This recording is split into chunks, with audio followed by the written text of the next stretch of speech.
तर मंडळी फायनली आपण झाडासविषयी माहिती लिहिली, ग्राउंडबद्दल माहिती लिहिली आणि आपण निळकंठेश्वर शिक्षण प्रसारक मंडळ चावलखेडानी ह्या जो कन्याशाळाचं एक कन्याशाळांनी माहिती लिहिल्या मिसेस यांनी केलं.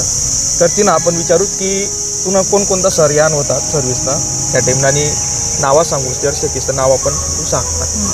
तर आम्हाला प्रिन्सिपल होते वंदना पाटील मॅडम आणि सर होतात आमनं PR पाटील सर होतात बोरखेडाना, नंतर PA पाटील सर होतात सतखेडाना, PG पाटील सर होतात सतखेडाना, नंतर DR पाटील सर म्हैसवाडीना, RA पाटील सर त्या पण सतखेडाना, हां नंतर BS पाटील सर त्या पण पिंपरी नजरेत, नंतर VG पवार सर होतात पिंपळे सिमना, हां आणि YP पाटील सर होतात त्या पण जळगावतून आहे, CS पाटील सर त्या पण सतखेडाना होतात त्या आमनं 9वी 10वी मावतात. हां CS Patil sir, PR Patil sir, PA Patil sir, PG Patil sir, RA Patil sir, नंतर CS Patil sir, DR Patil sir, YP Patil sir, VG Pawar sir, BS Patil sir. ठीक आहे, एवढा सर आमनं होता.